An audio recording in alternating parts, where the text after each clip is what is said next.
Welcome to the Mom as Well podcast, where we are digging deep into the gifts and the gaps of foster and adoptive parenting. I'm Tara Hutton, and I'm glad you're here.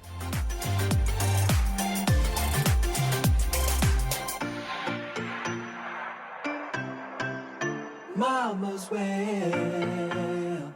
Yes, she is. Hey guys, welcome to Mom as Well. If you are new to the podcast, let me tell you what we got going on. I say in the tagline that this is a podcast where we're, digging into to foster and adoptive parenting, but I'm realizing this is really just about parenting, and not just parenting our kids, but reparenting ourselves.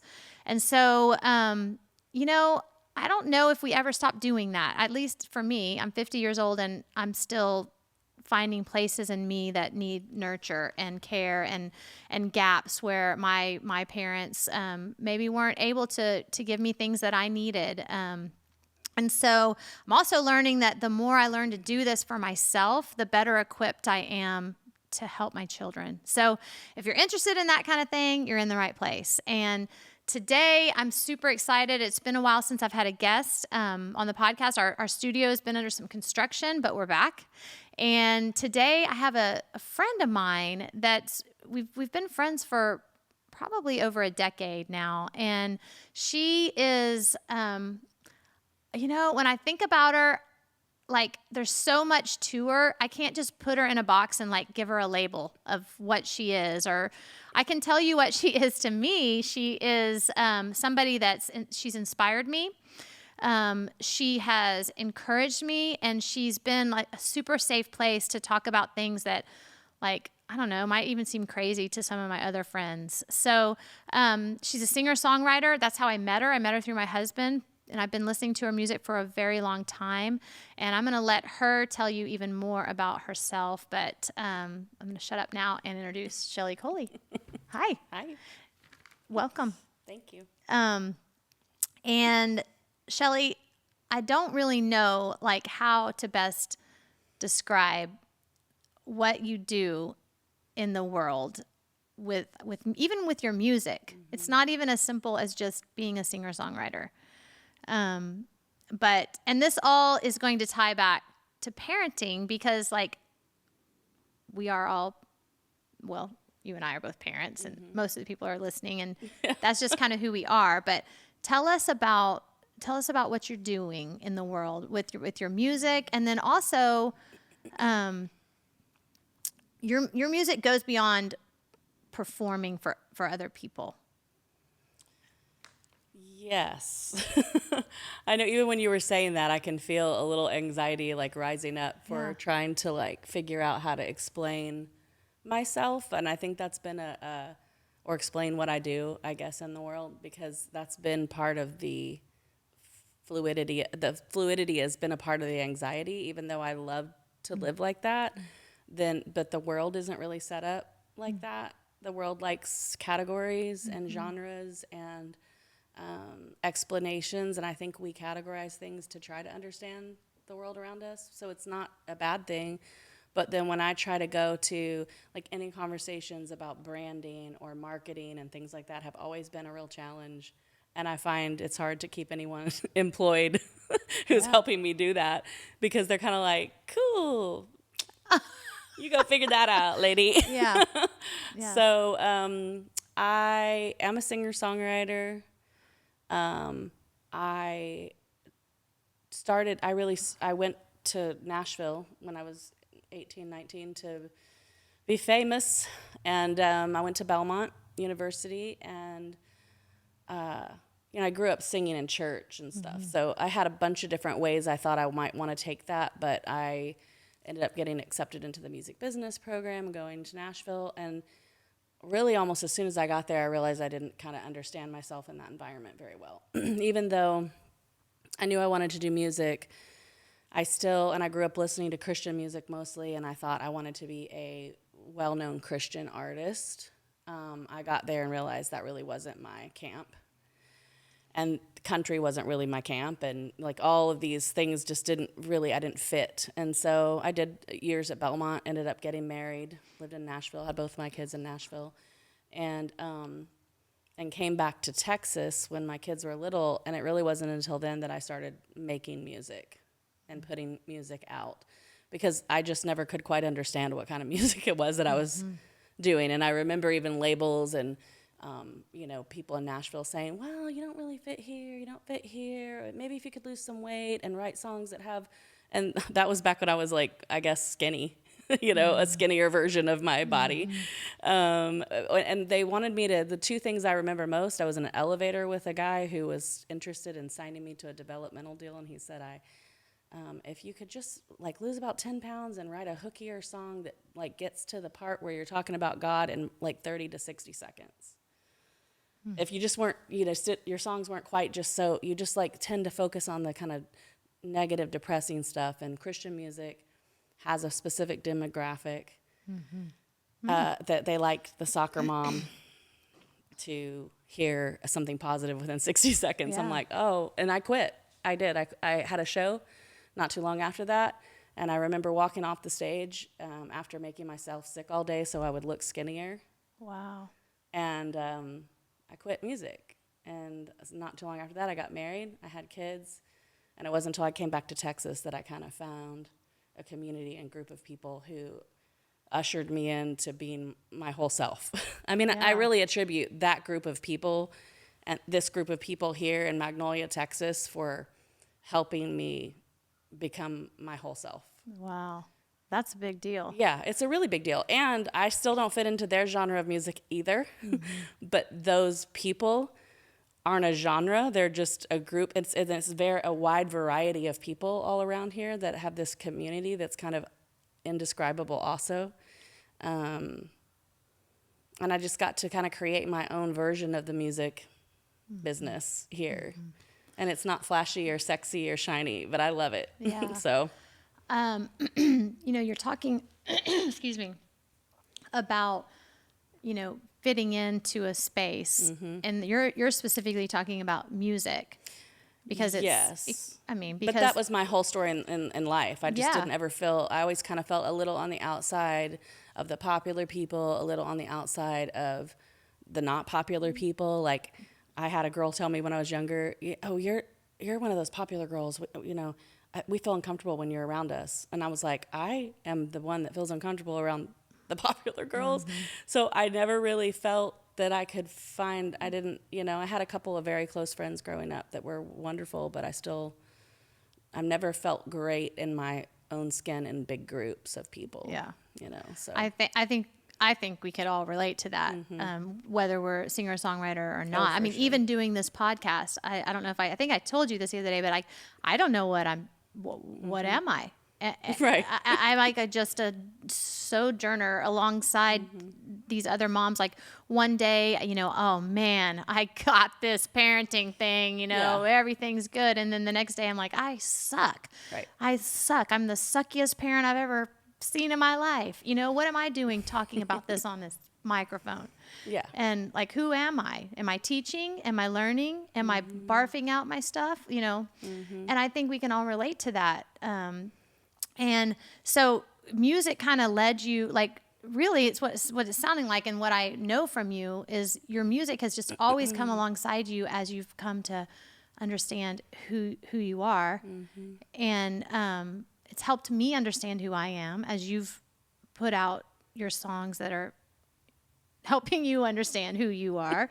And then you're using a term now that I really like. I wrote it down, the art of humaning. Yeah. And I talk a lot about accepting my humanity, I guess, being human. Will you tell us tell me about this, because it's resonating with me. I think that in my upbringing, in my very evangelical Christian upbringing, this is not specifically how this came about, but I think it's really important, is that we weren't really encouraged to embrace our humanity. It was encouraged to accept a relationship with Jesus and understand ourselves through our relationship with Jesus. So even if it wasn't directly taught to us that our body is bad or our humanity is bad, it was really the spiritual like divine, holy part of everything was focused on versus the humanity. And I actually wrote a paper in college about the humanity versus the holiness of Jesus. And I remember that my professor was like, this is probably not what I was looking for at a Baptist college. Because I was talked extensively about this connection with Jesus's humanity that I was always fascinated with. And he was like, this is not what I was looking for, but this is a great paper. And I did get an A, but he made me rewrite a bunch of stuff because I really wasn't writing it from the perspective of like the Bible and scripture. So I've kind of always been a little bit, and that was right around when I really started kind of questioning my faith and trying to understand myself outside of my little small town, very close-knit community church. And I had a great upbringing in that, and I have very good memories of all of that. So I'm not here to say like these people traumatized me and I regret that upbringing. But I have over the years had a lot of struggle with some of the language of evangelical Christianity, well, Christianity in general, but and the shame that it brings to the body, to the human experience, and to how we're all trying to grow and become something. And so somewhere along the way of teaching songwriting is a really big part of what I do. And because when I was 14, I realized I had some lyrics like in a book that I tell at every songwriting camp I do. I had some lyrics in a book, and my piano teacher was like, oh, are these lyrics for a song? And I was like, yeah, but I don't really know how to like make them a song. And she said, oh, well, let's make it a song. And I was 14. I stood by her piano. She started putting chords to my words, and I was like, and this is backtracking a bit back to the songwriting, but I was like, it was one of those handful of moments in your life where you're like, oh, you know? Yeah. And was the moment that like put into motion like my life's work. Wow. For doing music and teaching music. And it was this huge, like I could understand myself through that process differently than I could understand myself in just like reading Bible verses or talking about God or Jesus, which is kind of up to that point had been my understanding of myself in the world, was all through the eyes of Christianity. So songwriting kind of gave me a connection into my deep connection into my selfness, like my self-awareness. So like fast forward so many years, have become a mom, put music down, really was occasionally leading worship in church and things like that. And I said to my husband at the time, like, I have to do something with music, and I don't know what it is. I definitely know it's not leading worship because that's not my style at all. And I met somebody here in town that had a recording studio and who happened to be in business with your husband. Yeah. And I actually went to a Real Life, Real Music show. And I remember my mom saying, do you know what this Texas music stuff is? And this guy, Kyle Hutton, he was one of my first introductions to all of this community, right? And so I started on a path of writing music again, and it started helping me understand myself so much. I was a young mom. I was very depressed. I was not good at momming. And that's an entirely different part of the story, but I needed ways to understand my humanity. And so I started using that process to help other people in their journey to use songwriting. And along that process, I realized that people will talk to you and share their heart with a guitar in their hand. Because they're here to write music, but they're telling you their story, and we're putting their songs into a 3-minute package, and they're really working on themselves and therapizing themselves. And I was somewhere along the way of 10 years of doing this, I remember saying, I'm helping people with their humaning. And somewhere along the way, I know that was a very long way to get to it. Good. And I sometimes still don't understand it all because I this is the name of my business. I somewhere along the way also named my business this because named your business yes, The Art of Humaning? This is The Art of Humaning is my the Art of Humaning is the name of my mentoring company, I guess, if you want to call it that. But because I just couldn't, people would say, well, what do you do? What do you do? And I was like, I think I help people human. Wow. And I don't mean that in like, I help people human. Yeah. I have to be really careful. Like when I say it, I don't mean it in this egotistical way. I think we're all helping each other human. And I think I like to perceive being human as more of a verb than a noun. Like human is what we are, but the process of being human is such an unfolding and active process. The same way I view salvation. It's not like I accepted Jesus into my heart and now I'm done. Check. Salvation is a daily, engaging, unfolding process, and it's alive as we are. And so I just don't see it as this like noun as much as an action that we are all in the process of. And I think really, I heard this the other day, like we're just really all right now in like on the planet with this type stuff going on and these conversations and life coaching and podcasts and all this stuff. Like you were saying, someone just loves to listen to people talk. Mm-hmm. I think we're just like so craving people being real.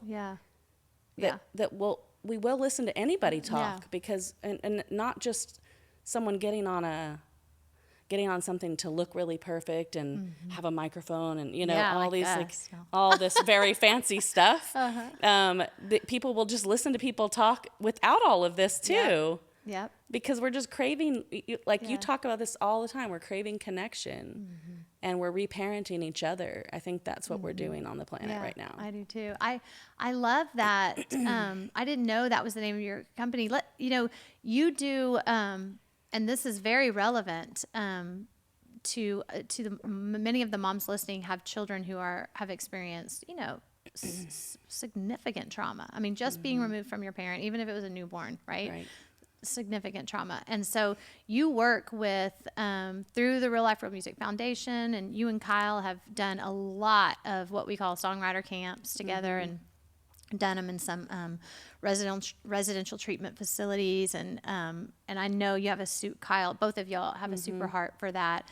But I think, and you do this regularly with music. Like, and you're being certified. I'm telling you a lot of things because as I'm thinking of it, but you're being certified in music therapy, or what is it called? It's voice arts therapy. Okay. So it's the use of the voice and art. So it's a really general, vague term, but using the voice and the arts and processes of art to help regulate the nervous system, to help uncover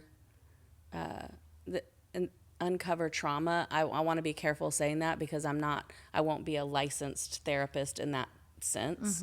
But I will be a good tool for somebody to, it's good tools to add to the toolbox in the process of therapy. I always kind of tell people, even with songwriting, when we're using songwriting as a therapeutic tool, and I also help people with songwriting for the music business. That's one facet.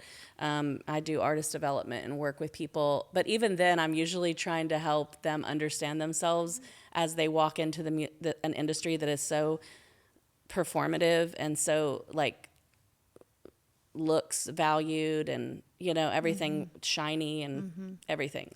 So knowing and understanding yourself, especially as a female walking into this industry and having a good grounding. So I work in that way with people, but I also work a lot with people who have experienced extreme amounts of trauma, and you want to walk with them through the journey and give them tools to support that process. And I always encourage people to be in therapy and as well, and use songwriting as a. This is like journaling on steroids. Yeah, basically. Yeah, it's an adjacent tool to therapy. Yeah, and every once in a while you get a few people who really don't probably need to be. I think most people need to be in some kind of therapy. Yeah, I agree. I actually don't. Yeah. I think we wait way too long to go to therapy. Right. But like we wait until there's like a really, really broken situation to go to a therapist, and I really think that it should be more of an ongoing Yeah. So process for life. and everything you're saying really lines up with all of the things that I read and I study and listen to. But first of all, songwriting, journaling is a huge part of helping us process and connect the right and left parts of our brain hemisphere. And then singing, many people who've experienced trauma are shut down Right. in this part of their body. It's right? just closed up. Yeah, they haven't learned to express out of fears, right? So singing, I'm talking through this, but singing is really opening up this part in our body that trauma has shut down. Right. So you have this combination, and then a lot of times dancing goes with music and moving your body. Moving your body. That also moves energy through our body and releases trauma that's stored in our bodies. Well, and I think we are just now having this language. This is also new, and I think people sometimes tend to shy away from it because a lot of it is on social media, which feels a little pop culture buzzwords. But a very big word right now is talking about the vagus nerve, which is the biggest nerve that runs through your body. That's not just on social media. That's in books from brilliant people. It's very deep, amazing work. But I think that it's become very, like, my whole TikTok feed is ADHD, the vagus nerve, the nervous system, trauma. Yeah. And so it's become, but more and more everyday people are talking about it. Is my point. And good, they should be. It's just to be in an average conversation when you're like, wow, these people are like, humans are starting to have an understanding of themselves that isn't just from PhDs and I mean, obviously that's where the research started and that's where it's coming, but now we're all having this open dialogue about how to understand. And the vagus nerve runs through the whole, there's the biggest nerve that runs through your whole body. And so it would stand to reason that vibration, whether it's from movement or sound or just somebody giving you a hug, anything that comes in contact with that, which is usually vibration, would calm it. Yeah. So I think it's like, if I'm somewhere and I'm about to sing, I repeatedly, and I love a story that Adele tells, that she still to this day, as this world-renowned singer and award-winning singer, she still as she walks on stage feels like she's gonna throw up, die, shrivel into herself, whatever. And she, but so that was always really comforting to me, that even Adele feels that way. Yeah. But my body goes into a state, and this is sometimes why I don't perform as much anymore, because I actually learned, instead of trying to conquer that, like, maybe I can find ways to be out in the world without having to get up on stages all the time. And that was just actually a self-care, which we're going to talk about later, I think. I want to. But that's that really is a self-care that I put in place, because maybe at some point that won't be an issue, but I would shame myself, like, I'm a performer, I'm supposed to want to be, I'm supposed to be okay, I shouldn't be nervous at this point. But I still do get nervous and in a performative state, but I always know the minute I start talking or singing that will go away. Wow. And, how are you feeling right now? Well, I'm fine. Okay. But I wasn't 20 minutes ago. And my voice is shaking and everything. It doesn't matter how many breathing exercises I do or grounding exercises, they help. But it's the talking, it's the sound, it's the opening up, it's the getting vulnerable and the sharing of myself and the vibration that starts to calm my nervous system. So that's my support. Yeah. And I know, in our family, music's really important. And particularly my one daughter, like, she just loves music, and she carries around our Sonos speaker all the time. Awesome. Because whatever room she's in, she wants to take it with her.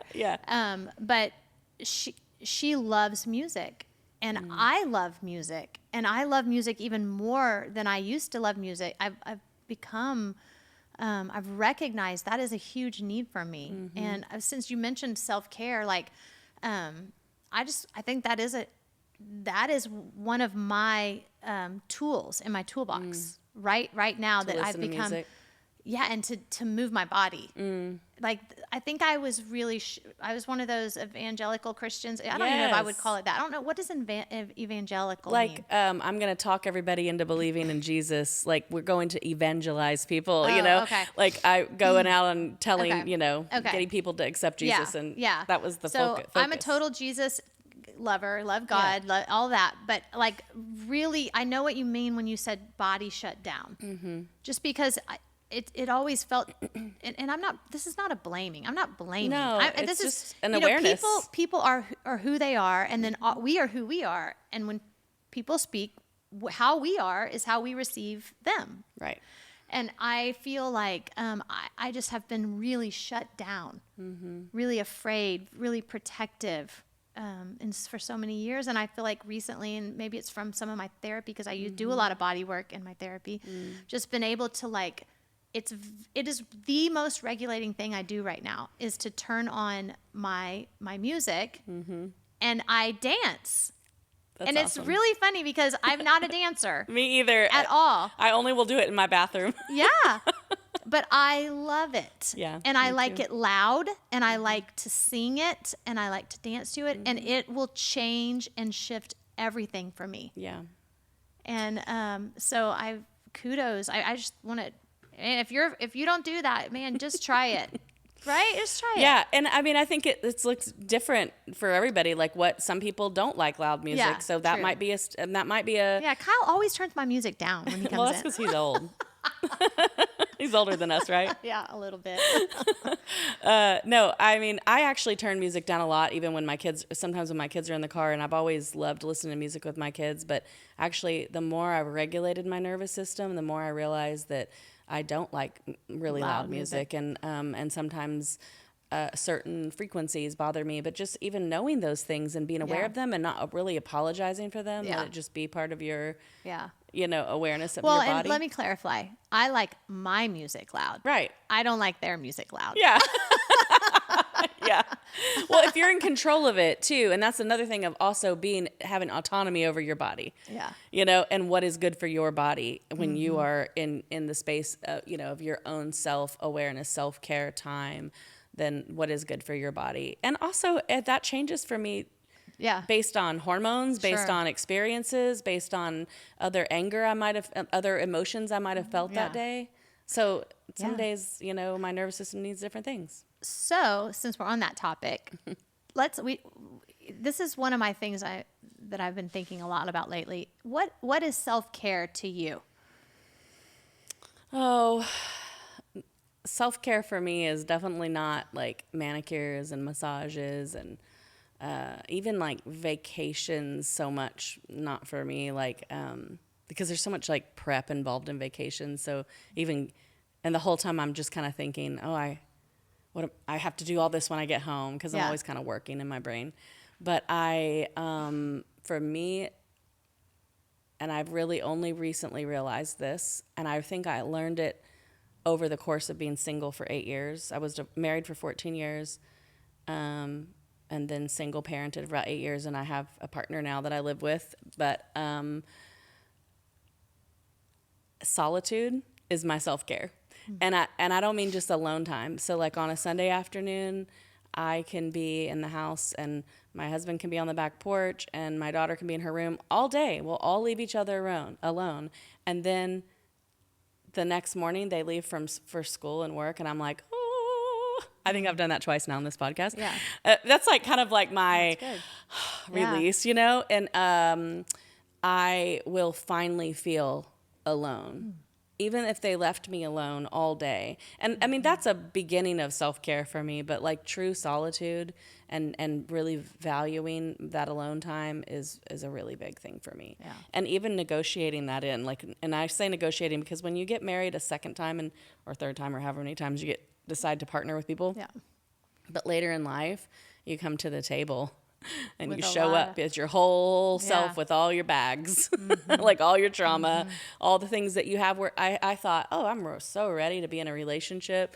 And then I was like, it was so hard dating And a lot of that had to do with I had created this little protective space for myself. My children understood it. I had taught them that, like, when I come home from spending all day with other people's teenagers, most of the time, because that's a lot of my work, I need some time to recharge. And sometimes it's just 5 true minutes of solitude can do it for me. It doesn't have to be all day. Right. It has to be intentional, alone time, uninterrupted. Yeah. And that's how I recharge. I think the first step for self-care is awareness of your needs. Yes. Like, because to me, like I get up really early and I sit on my back porch. I wish I knew how to do that, but I'm not. I just do it on accident. Like, sometimes I want to sleep in, but I can't. But, and I think it's because I love that time so much. Right. But I agree on the awareness part. You have to be aware of, like, what is it your need, and then I really want to talk about this, and I mean, I really feel like this is where I want to hone in the rest of our time here. But there's so much, and I can only speak for myself, but I will say that I know a lot of women, and I've talked to a lot of women, and I think this is a struggle for a lot of us. But you become aware. We don't let ourselves have certain needs because we feel ashamed. We feel ashamed. Like, to need solitude. What does that say about you? How you feel about your kids? Right. You know what I mean? Right. I'm just saying this is the stuff that subconsciously or consciously comes up. But, or what does it say? I love to have family dinners in my head, right? I love all my kids are coming for dinner, and, like, I literally hate them. Yeah. Because everyone is talking over everyone. Nobody's listening. They're all trying so hard to get it's okay. I mean, we have a lot of kids. Like, there's 9 of us now in our family. Right. And everyone wants to get their thing out. And I literally get up from the table like yeah, your eyes twitching. I don't know what's wrong with me, but I'm and I mean, so, I mean, obviously we have to have family dinners, but I got to prepare for that, and I got to have some time after. That's self-care. Yeah, that's very true. But just knowing your needs and then fighting the shame. So what do you think on that? I think that that's probably the underlying, like, reason to everything I do, is helping people gain an awareness of themselves. I do it mostly through songwriting, and now I'm learning more about this vocal work. But I think that's the heart of it, why I do everything, is to, especially women. I do work with some boys and men along the way with songwriting, but especially women, because that being taught to tune into your self-awareness it's not a tool that's taught to us when we're young. I think moms are starting to teach that to their daughters. I'm trying to reteach it to my 18-year-old daughter, who I missed out a lot of years on giving those tools to. And I do think there's shame around it. I mean, we could get into a whole other conversation about just the entire way that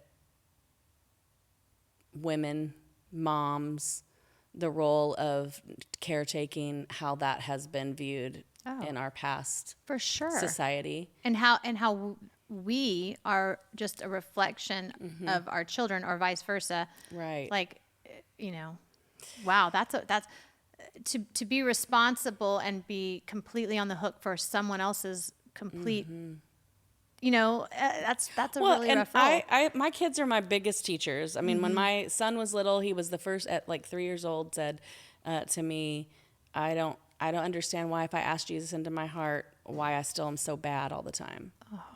He was like 3, and I knew all the answers. I was a avid Bible studier. And I had grown up in church, and I knew all the right answers, and I was speechless, and I had no idea what to say to him. And it started my journey of really, really diving into why I believe what I believe, how I believe it, and how I embody it. And I didn't have all those words then, but that's been the journey for me. And my daughter, I say all the time, she requires me to be the mom I never knew I could be. Like, they're my teachers. And they, by me seeing how I behaved as a mom when they were younger and being so depressed and sad because I wasn't fulfilled. I wasn't doing things that fulfilled myself, and which songwriting was one of those things that I came to realize was a big tool for me for working out my understanding of myself and my understanding of God, my understanding of the world around me. Like, we are not taught to take the time to evaluate those things. So most of what I do and want to do in the world is generally helping people take stock of themselves and process that stuff as a journey as we go along, and walking beside them to help them with those self-awarenesses. Yeah. We are just not usually, the world is not set up. Well, the world is not set up for softness, first of all. The world is set up for hard, go, go, go, go, accomplish, accomplish, accomplish, do. And most of us are not wired that way. Right. There are a handful of people who are really wired that way. Right. But most of us are not wired that way. And if you have nervous system damage, then you're really not wired that way. So, I think, I don't know, self-care is kind of a triggery word for me, to be honest. Oh, okay. But tell me about that. I think because of the way it's been perceived, like, okay. Yeah. I think self-care is a really much deeper process than we give it credit for, which is is what you're saying. It's more of a self-awareness. Yes. It's knowing yourself. And I think that's right. Because sometimes I'll ask, and I'm going to start asking this question more to people, but they're like, well, I remember somebody saying that, well, I used to get my nails done. I was like, well, that's fun. But massage is self-care for me because I hold a lot in my body. Mm-hmm. And so it allows my body to let go. Right. And so different things are for different. My mother could not stand to have anyone touch her. Yeah. Now I know, I believe, she never told me this, but I believe she probably had a lot of trauma that was stored there. And so to touch. Right. That would be. Yeah. Or even just somebody who isn't comfortable in their body because it's been shamed. Yes. There's just been so much body shame. I think that's a huge, when I say it's a physical body shame, but there's also, and I think this goes across for men and women. I don't think this is just a woman problem, but but that is what it attaches itself to humanity, is the body. Mm-hmm. That's what makes us human, is our body. Mm-hmm. And so, how are we supposed to understand it if it's really always only been shamed? Yeah. And unconsciously. Mm-hmm. I don't think any of our parents ever set out to do this. Our teachers or our pastors or our preachers or our youth pastors or any of that. I think it's just we've all been trying. Here's humaning again. This is what I think. I think for the most part, people are really just trying to do the best they can. Yeah.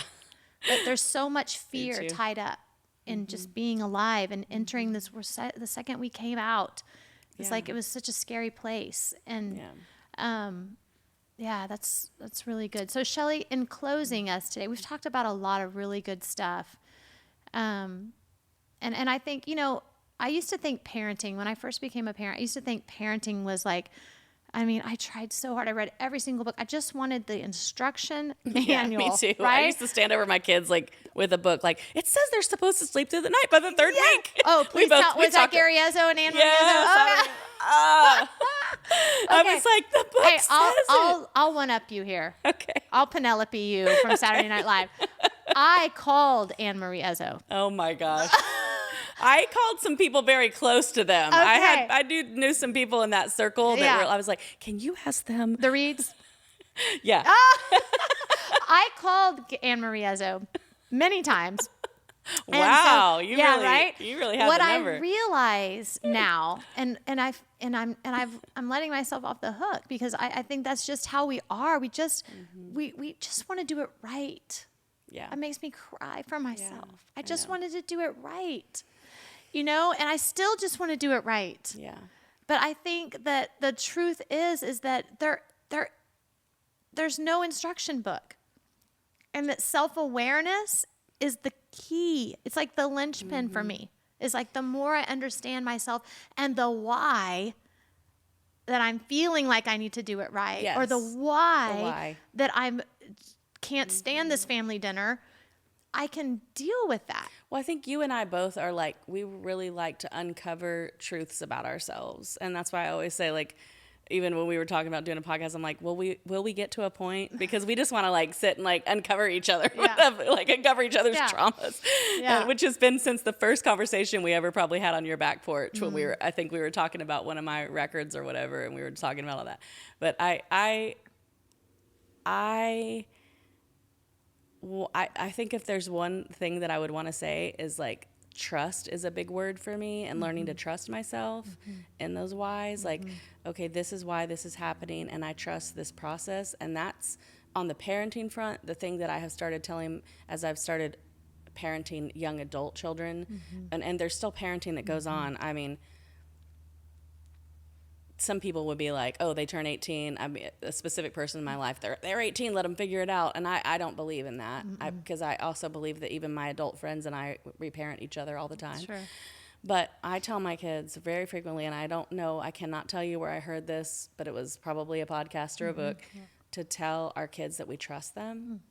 And it's the single most profound thing that I've ever learned in all of those parenting books. Is not that I trust them to do the thing I would want them to do, or the way I would want them to do it, or the way that makes me look like the best parent, because that's a lot of that performative stuff, which is why we want to get it right, because we hope that everyone will see what a great effing parent we are. Yeah, right. Right? So, and I forgot to ask you ahead of time, I'm like, can I cuss on this podcast out? Well, we'll just have to put the little explicit, but you didn't cuss. I didn't. I just said effing. EFF. Yeah. But I think that was always the hope, is that people would think I was good. Sure. And so then by nature, I want my people to think my kids are good. And when I start applying that stuff to them, it gets really gross for me. Yeah. Like that I'm then now applying the same crap that I've applied to myself my whole life to my children. And then seeing them through this layer of BS that I've created for myself now, because, they're just mirrors for us. So I will say, well, to my son, who's 23, living in Nashville, like separate from me, and he's going on about something. I'm like, well, I trust you. And I remember the first time I ever said it to him, he paused, like, and he was like, well, but I want you to tell me what to do. And I'm like, no, I just really trust you. And the thing is to trust their journey. You're trusting their journey. Yes. You're trusting their mistakes. You're trusting that those mistakes are going to take them to the next right thing. And trusting that you are also, I'm learning as I watch them. I tell them also, I've never raised a 23-year-old boy before. This is the first time today that I've ever had a conversation with this 23-year-old boy, man. Yeah. I should call him a man. Yeah. But, like I say that to my daughter, like today is the first day ever that I've had a conversation with you about this specific thing. Every day is a whole new thing, because you can't compare either of your kids or any of your kids. I think what you just said is a great takeaway, that I trust you. I trust your mistakes. I trust your journey. Yeah. That's all you can do. And I trust even the pain that's come into your life that you're learning from. Like, I trust all of that for you. That's really good. The last question I was going to ask you was, what would you say to your younger self? And I think you just answered that. Yeah. Oh. Yeah. Yeah. So let's close it with this. Yeah. If, I don't even know the answer to this question, so you can just say whatever it is, but say there's a mom out here that would really like to explore songwriting with their son or daughter. Do you do that virtually? Okay. Yep. I do it virtually or in person. We do it in groups, one-on-one. Okay. Just kind of what I always just tell people to, tell me what their scenario is and what they're looking for. And then sometimes it's once, and someone just wants to do it to tell one story. And sometimes it's an ongoing, more songwriting as a practice that really is a spiritual practice for me. One of your songs is music is how I pray. I know I can't hear. Is that it? Yeah, it has the line, music is the way I pray. I love that. I think that at some point I'd really love for you to work with my girls. They may not be ready. They write songs now. I won't comment on them. I do have people bring younger kids to me, and I have in the past. I just recently, this past year, I'll do group writing sessions for kids. I stopped doing one-on-one with younger kids because I could feel myself wanting to teach them how to write a song, which I think is really valuable later in life, because it helps capture it and sort of formulate it. Yeah. But with little kids, they need so much to play. Yes. And they need the freedom to just ramble on and be like, I wrote a song. And for someone like me not to be like, well, actually, there's not a bridge in that song. Or I totally agree. So I think virtual, at least what you would do, in my opinion, it would be for older people. I usually, 13 or 14 is a really great place where you can kind of catch them before they've started just totally distrusting themselves. And before they really are at a place where they don't want to share. And so I'm like, I love that 13 to 14-year-old age, because if I can establish relationship, I have to this day kids that I worked with since they were 13 when we started with Real Life Real Music. And how old are they now? That are in their teachers in school in their 20s. Yeah. You know, that we and you're still doing stuff with them? That's incredible. Well, and some of them don't do songwriting with me anymore, but they'll reach out and be like, can we just go to lunch? And I love it, because now we are sitting across the table as well. I think we were always equals. I don't see children as less equal than adults. In fact, more than anything, if you're teaching, you should always be learning, which I was going to say that earlier. Like, you're just always doing all of it at once. And even when we're talking, we're both trying to understand ourselves. That's why we talk That's so why much. I kind of feel selfish sometimes when I'm doing this, because I'm like, this is really for me. I feel the same way when I'm sitting across working with a 15-year-old and we're writing a song about their childhood trauma, and I'm like, oh. Ding, ding, that ding, makes so much sense. ding, ding, you know? ding. Yeah. So you have to kind of be in a state of giving and receivership all the time. Yeah. And as parents, that's thing. it. Yeah, that's it. Man, I told you we were going to have a great conversation. I think we got to a point. We got to 1,000 points. It was awesome.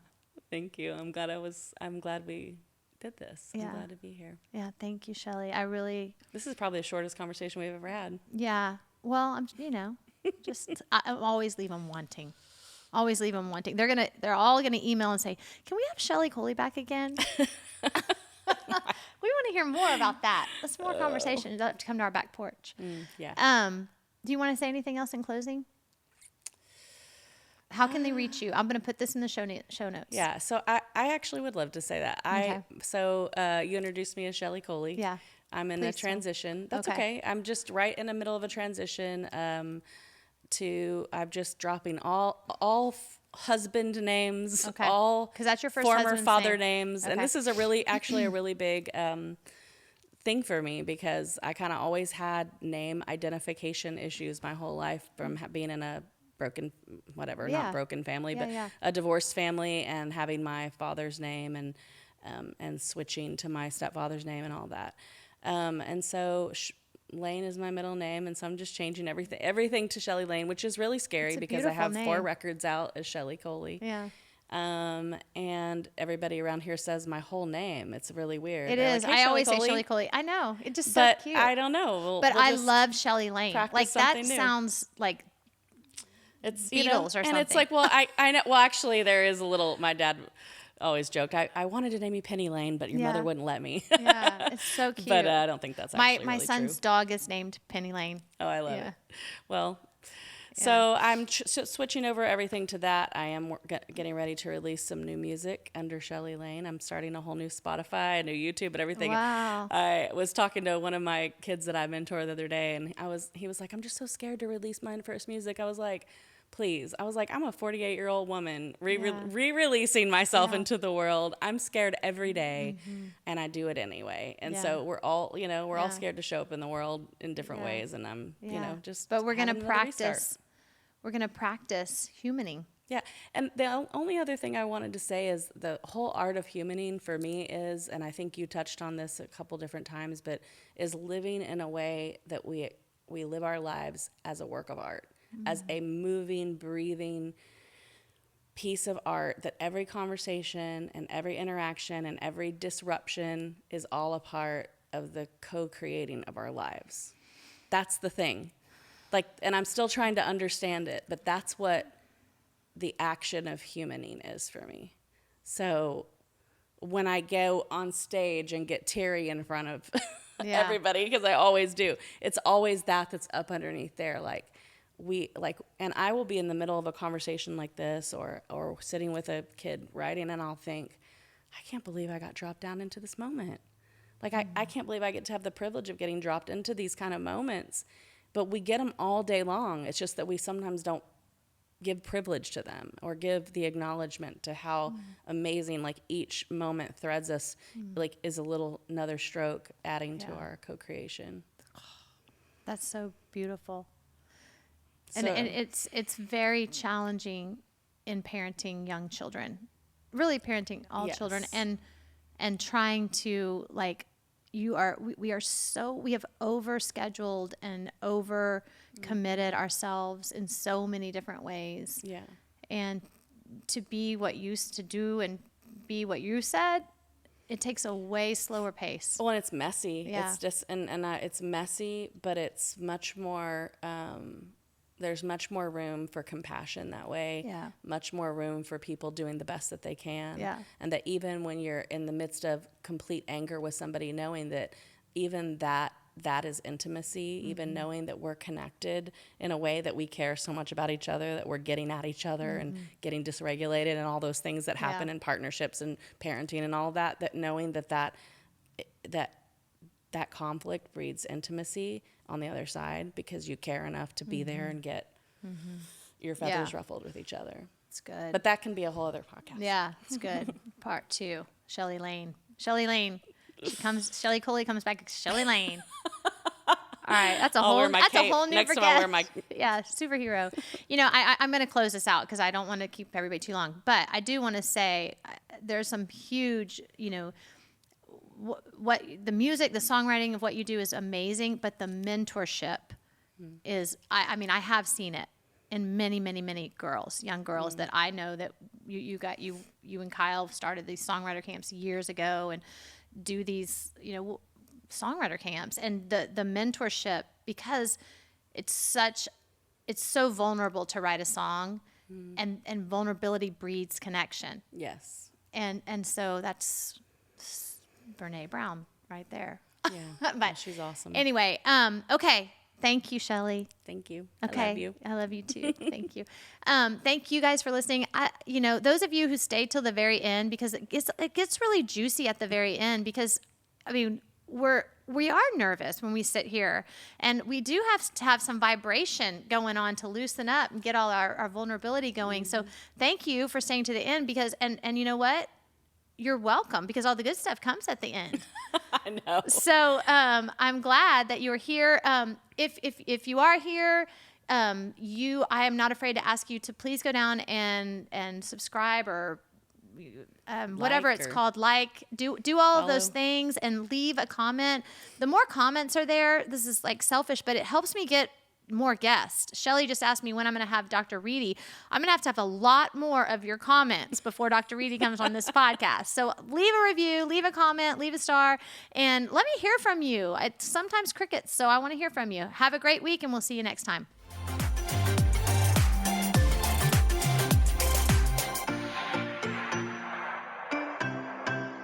Mama's way.